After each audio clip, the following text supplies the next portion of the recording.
کئی نامور اصحاب، جیسا کہ حضرت سلمان فارسی کہ جس کے بارے میں نبی کریم نے فرمایا کہ اگر علم ثریا ستارے پر بھی ہو اہل فارس وہاں پہنچ جائیں، حضرت ابو ذر کہ جنہیں زمین پر سب سے سچا انسان قرار دیا، حضرت مقداد کہ جن کی جنت مشتاق ہے، حضرت ابو ایوب انصاری کہ جو نبی کریم کے مدینہ میں میزبان تھے، حضرت جابر بن عبداللہ انصاری کہ جو نبی کریم سے لے کر ان کی 5ویں نسل تک حیات رہے، حضرت عمار بن یاسر کہ جن کی شان میں آیات نازل ہوئی، حضرت بلال حبشی کہ جو مؤذن رسول تھے۔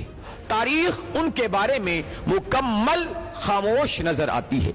ایسا لگتا ہے کہ جیسے نبی کریم کے وصال کے بعد وہ اس دنیا سے غائب رہے اور بس شہادت یا وفات کے وقت دنیا میں کچھ دیر کے لیے آئے۔ آخر کہیں تو کچھ غلط ہوا ہے کہ ان شخصیات کا ذکر کرنا عیب سمجھا گیا، اور دوسری طرف جو افراد نبی کریم کے وصال سے 2 سال قبل مسلمان ہوئے ان کی سوانح عمری سے تاریخ بھری نظر آتی ہے۔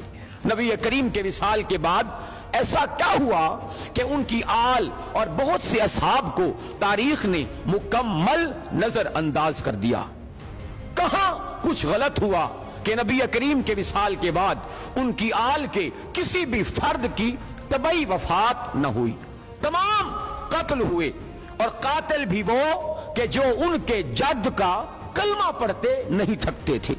آج 14 صدیاں بعد بھی ہم جانتے ہیں کہ حسن و حسین جنت کے سردار ہیں۔ ایسا کیا ہوا کہ جنت کے طلبگاروں نے سرداروں کو انتہائی اذیت کے ساتھ قتل کر دیا؟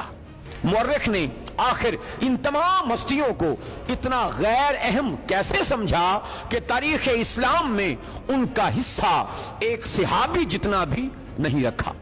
کربلا اچانک نہیں ہوئی، ایک طویل نفرت تھی جو دلوں میں پنپ رہی تھی۔ جوں جوں وقت گزرتا گیا نفرت بڑھتی رہی، اور ہر ہستی کے بعد دوسری ہستی پر پہلے سے زیادہ ظلم ہوتا نظر آیا۔ اتنی نفرت کہ اس مقدس گھرانے کی مطہرات پر ظلم کرنے سے بھی نہ چوکے۔ 6 ماہ کے بچے کا سر کاٹنا بھی ثواب سمجھا گیا، حالانکہ بدترین دشمن کے 6 ماہ کے بچے سے بھی کوئی دشمنی کا بدلہ لینے کا نہیں سوچتا۔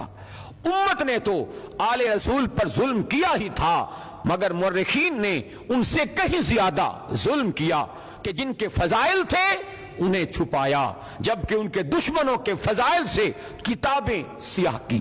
واقعہ مباہلہ میں بنص قرآن 5 ذوات مقدسہ میدان میں توحید کے گواہ بن کر پیش ہوئے، اور قرآن مجید نے انہیں صداقت کی سند عطا کی۔ واقعہ مباہلہ کے کچھ مدت بعد ان 5 ہستیوں میں بزرگ ترین ہستی کا وصال ہوا تو جنازے میں کتنے کلمہ گو تھے؟ پھر 75 یا 95 دن بعد اسی گھر کا دوسرا جنازہ رات کی تاریکی میں اٹھا، اور چند مخلصین کی موجودگی میں بڑی خاموشی اور مظلومیت سے دفن کر دیا گیا، اور نشان قبر تک مٹا دیا گیا جو آج تک نہ مل سکا۔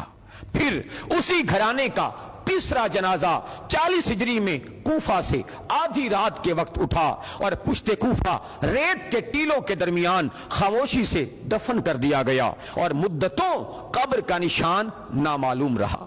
پھر اسی جماعت کے چوتھے فرد کا جنازہ 50 ہجری میں شہر مدینہ سے اٹھا اور نانے کی مزار کی طرف چلا، مگر کچھ لوگ تیروں سے مسلح راستے میں حائل ہوئے کہ نواسے کو نانے کے پہلو میں دفن نہیں ہونے دیں گے۔ آخر وہ جنازہ بقیع کے عوامی قبرستان میں دفن کر دیا گیا۔ پھر 61 ہجری میں اصحاب مباہلہ کی آخری فرد کا جنازہ اٹھایا بھی نہ جا سکا، بلکہ جنازہ گھوڑوں کی ٹاپوں سے پامال کر دیا گیا۔ بحیثیت مسلمان کیا ہمیں یہ حق نہیں کہ کم از کم ہم مورخ اسلام سے یہ تو پوچھیں کہ جن کی صداقت کا گواہ خود اللہ ہے اور وہ توحید خدا کے گواہ ہیں، امت رسول نے ان کے ساتھ یہ سلوک کیوں کیا؟